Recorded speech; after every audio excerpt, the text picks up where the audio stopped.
So many improvements got made to the drink called cocktail that today we call that an old-fashioned. As in, would you please just make me an old-fashioned whiskey cocktail and stop all that messing around?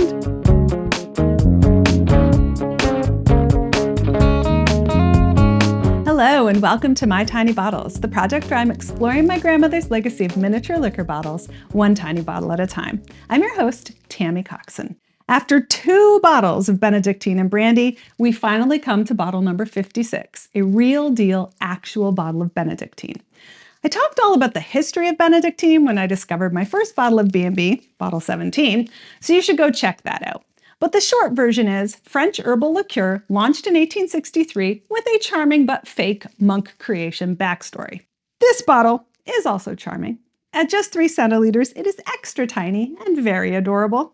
It's the same size and has this same weird foil closure with tabs that bottle 54 Cointreau had. So my suspicion is that the 2 companies were using the same bottler for their minis and that the 2 bottles were acquired for Grandma's collection at the same time. I estimated the Cointreau bottle was from the 1960s, and that's my guess on this one as well.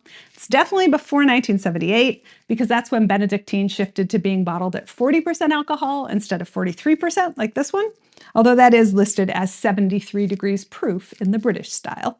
And this rustic-looking label is more like the 1960s examples than the 1970s ones. Since I've already talked about the backstory of the brand, bottle 17, I thought I'd use this episode to talk about how it's been used in cocktails through history. That's because, fingers crossed, if all works well, by the time this episode airs, I will have tasted this bottle of Benedictine, along with its B&B buddies, in one of the places in the world that honors it most in cocktails, New Orleans. Creator Alexander Legrand started making Benedictine in 1863, and he wasted no time in getting it into the American market. The earliest newspaper ads I could find for it were from 1867. It was arriving straight into what we today call the golden age of cocktails, the period from the 1860s to Prohibition that saw the creation of some of our most beloved classic cocktails.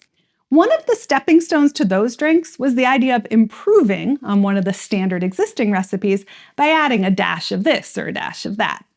In his 1883 book, Patsy McDonough included the suggestion to add a dash of Benedictine as one of the ways to improve the classic cocktail recipe. So many improvements got made to the drink called cocktail that today we call that an old-fashioned. As in, would you please just make me an old-fashioned whiskey cocktail and stop all that messing around? It was probably around this time that Benedictine took a starring role in one of the classic New Orleans cocktails, the La Louisiane.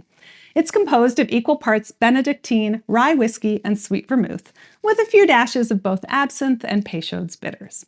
The drink was the namesake cocktail of the La Louisiane Hotel and Restaurant that opened in 1881. It's full-bodied and lush, although definitely on the sweet side with that full ounce of Benedictine. A very similar set of ingredients would make its way into the much more famous Vieux Carré, which was invented by Walter Bergeron at New Orleans Hotel Monteleone in 1937. It's a drier drink, equal parts rye, cognac, and sweet vermouth, with just a bar spoon of Benedictine and dashes of both Peychaud's and Angostura bitters. Some people think that the Vieux Carré came first and that the La Louisiane was an attempt to compete with that. But given that absinthe was banned in the US in 1912, it would have been a really odd ingredient for a newly created 1930s recipe to include. So I'm on team La Louisiane as the original. Absinthe and Benedictine both appear in the 1916 cocktail The Chrysanthemum, which is a delightful and lower ABV cocktail with 2 parts dry vermouth, 1 part Benedictine, and a few dashes of absinthe. That one was created in the UK, where absinthe was never banned. Benedictine is also one of the key ingredients in a classic Singapore sling.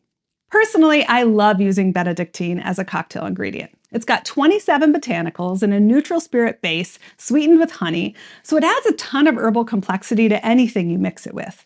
But it does that by blending in and accenting the other flavors, not fighting them, which makes it very different from something like chartreuse, its French cousin that's actually made by monks.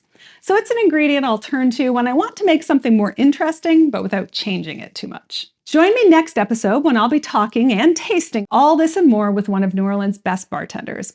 To make sure you don't miss that, hit the subscribe button.